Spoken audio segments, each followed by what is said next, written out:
Good morning everyone. ꯑꯗꯣ ꯉꯁꯤꯒꯤ ꯚꯤꯗꯤꯑꯣꯁꯤꯗꯤ ꯍꯥꯟꯅꯒꯤ ꯚꯤꯗꯤꯑꯣꯗꯒꯤ ꯈꯦꯠꯅꯔꯅꯤꯀꯣ ꯄꯨꯡꯈꯦꯠ ꯈꯦꯠꯅꯔꯅꯤ ꯍꯥꯏꯕꯗꯤ ꯉꯁꯤꯁꯦ ꯑꯩꯒꯤ ꯐꯥꯔꯁ ꯗꯦ ꯑꯣꯐ ꯑꯦꯛꯖꯥꯝ ꯑꯗꯨ ꯑꯣꯏꯕꯀꯣ ꯑꯗꯨꯒꯤ ꯕ꯭ꯂꯣꯛꯅꯤꯀꯣ ꯑꯗꯣ ꯑꯁꯥꯝ ꯍꯥꯌꯔ ꯁꯦꯀꯦꯟꯗꯔꯤ ꯏꯗꯨꯀꯦꯁꯟ ꯀꯥꯎꯟꯁꯤꯜꯅ ꯂꯧꯕꯅꯤ ꯑꯗꯣ ꯀꯃꯥꯏ ꯇꯧꯕ ꯌꯦꯡꯃꯤꯟꯅꯔꯁꯤ ꯁꯤꯗꯤ ꯑꯦꯛꯖꯥꯝꯁꯨ ꯑꯣꯏꯕꯅꯤꯅ ꯑꯩ ꯈꯔ ꯉꯟꯅ ꯍꯧꯒꯠꯂꯦꯀꯣ ꯑꯗꯣ ꯍꯧꯒꯠꯂꯒ ꯀ꯭ꯂꯥꯁ ꯇꯧꯔꯨꯔꯦ ꯑꯗꯒꯤ ꯏꯔꯨ ꯊꯛꯑꯦ ꯑꯗꯨ ꯂꯣꯏꯔꯒ ꯑꯩ ꯍꯧꯖꯤꯛ ꯉꯥꯏꯍꯥꯛ ꯂꯥꯏꯔꯤꯛ ꯑꯃꯨꯛ ꯄꯥꯔꯅꯤꯀꯣ ꯉꯥꯏꯍꯥꯛ ꯑꯗꯨ ꯂꯣꯏꯔꯒ ꯑꯗꯨꯝ ꯈꯔ ꯌꯦꯡꯁꯜꯂꯅꯤ ꯑꯗꯨꯝ ꯑꯦꯛꯖꯥꯝꯒꯤ ꯏꯝꯄꯣꯔꯇꯦꯟ ꯑꯣꯏꯕ ꯑꯗꯨꯒ ꯑꯍꯥꯟꯕ ꯑꯦꯛꯖꯥꯝꯁꯨ ꯑꯣꯏꯕꯅꯤꯅ ꯀꯣꯛ ꯆꯥꯏ ꯀꯃꯥꯏꯅ ꯇꯧꯗꯣꯏꯅꯣ ꯈꯪꯗꯦ ꯑꯗꯨꯝ ꯑꯗꯨꯅꯦ ꯑꯗꯣ ꯑꯩ ꯍꯣꯔꯦꯟ ꯀꯣꯂꯦꯖ ꯆꯠꯄ ꯑꯦꯛꯖꯥꯝ ꯊꯥꯕ ꯆꯠꯂꯝꯗꯥꯏꯗ ꯑꯃꯨꯛ ꯌꯦꯡꯍꯜꯂꯛꯀꯦꯀꯣ ꯕꯥꯏ ꯕꯥꯏ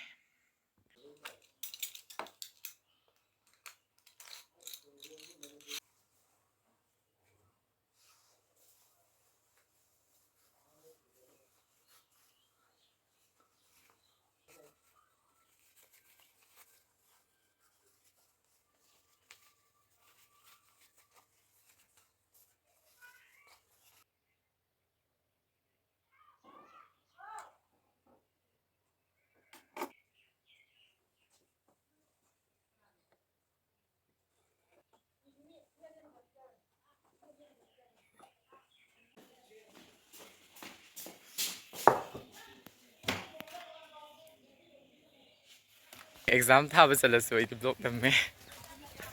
ꯐꯥꯔꯁ ꯗꯦ ꯑꯣꯐ ꯑꯦꯛꯖꯥꯝ ꯑꯩ ꯍꯧꯖꯤꯛ ꯆꯠꯂꯅꯤ ꯑꯗꯨ ꯒꯥꯔꯤ ꯊꯧꯔꯅꯤ ꯑꯗꯨꯒ ꯑꯗꯨꯝ ꯌꯧꯔꯅꯤ ꯑꯦꯛꯖꯥꯝ ꯃꯐꯝꯗꯣ ꯌꯦꯡꯃꯤꯟꯅꯔꯁꯤ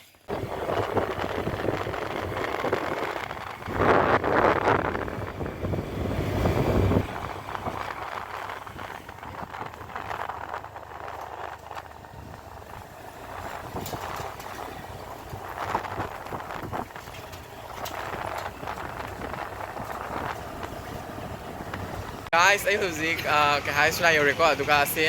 ꯑꯩꯅ ꯑꯦꯛꯖꯥꯝꯒꯤ ꯁꯦꯟꯇꯔꯗꯨꯒꯤ ꯑꯗꯨꯒꯤ ꯁ꯭ꯇꯨꯗꯦꯟ ꯑꯃꯅꯤ ꯑꯗꯨ ꯐꯪꯅꯔꯦ ꯑꯗꯨ ꯂꯣꯏꯔꯒ ꯑꯁꯤ ꯁꯨꯅꯥꯏꯗꯅꯤ ꯂꯩꯔꯤꯁꯦ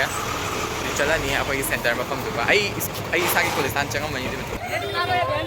ꯁꯤꯒ ꯂꯩꯔꯦ ꯑꯩꯈꯣꯏꯒꯤ ꯁꯦꯟꯇꯔ ꯁꯤꯗꯁꯨ ꯂꯩꯔꯦ ꯀꯔꯝꯕ ꯇꯥꯗꯣꯏꯅꯣꯗꯤ ꯈꯪꯗꯦꯀꯣ ꯃꯤ ꯈꯨꯌꯥꯝ ꯑꯃꯅꯤ ꯌꯥꯝꯃꯦ ꯒꯥꯏꯁ ꯁꯤꯒ ꯂꯩꯔꯦ ꯂꯥꯏꯔꯤꯛ ꯀꯣ ꯁꯤ ꯂꯥꯏꯔꯤꯛꯁꯦ ꯐꯥꯛꯇꯣꯛꯑ ꯄꯥꯏ ꯑꯦꯛꯖꯥꯝ ꯆꯪꯉꯝꯗꯥꯏꯁꯤꯗ ꯑꯗꯨꯒ ꯑꯁꯤꯒ ꯃꯣꯏꯒꯤ ꯀꯩꯅꯣꯗꯣ ꯂꯩꯔꯦꯀꯣ ꯃꯣꯏꯒꯤ ꯀꯣꯂꯦꯖꯀꯤ ꯁꯦꯟꯇꯔꯗꯣ ꯁꯤꯗ ꯂꯩꯔꯦ ꯍꯥꯏꯔꯅꯤ ꯍꯧꯖꯤꯛ ꯑꯦꯛꯖꯥꯝ ꯊꯥꯐꯝꯁꯤꯗꯕ ꯕ꯭ꯂꯣꯛ ꯅꯝꯃꯦ ꯃꯤꯅꯦꯛꯁꯤ ꯌꯦꯡꯅꯔꯦꯀꯣ ꯂꯥꯁ ꯕꯣꯔꯗ ꯑꯦꯛꯖꯥꯝ ꯑꯩꯒꯤ ꯂꯥꯏꯐꯀꯤ ꯑꯣꯏꯅ ꯑꯗꯣ ꯆꯪꯉꯅꯤ ꯃꯤꯉꯣꯟꯁꯦ ꯊꯨꯒꯠꯇꯅ ꯂꯣꯏꯔꯦ ꯀꯃꯥꯏꯅ ꯇꯧꯗꯣꯏꯅꯣꯗꯤ ꯈꯪꯗꯦ ꯂꯣꯏꯔꯦ ꯁꯦ ꯍꯣꯏ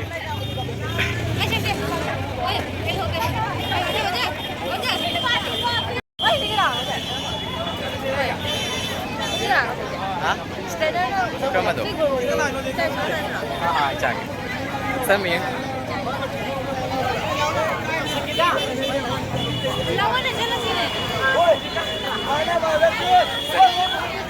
아이 부럽다 examse tawdi tawrame haibu ai ani khak thado myam namai te matam nang hawdaba haidi khandaraga tawdami grammar ni na ko yam wa bhai tare yam namai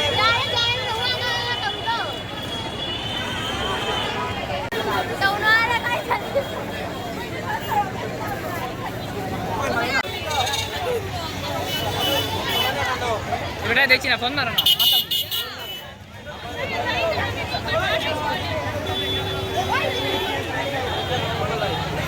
एग्जामसे यामना लुखिको अदो ngasiगी oinadi ahanba exam loisilage ado agi blog sisu matang asida loisilage ko mayamna nushibiduna like share subscribe tabiramo ngasigi oinadi bye bye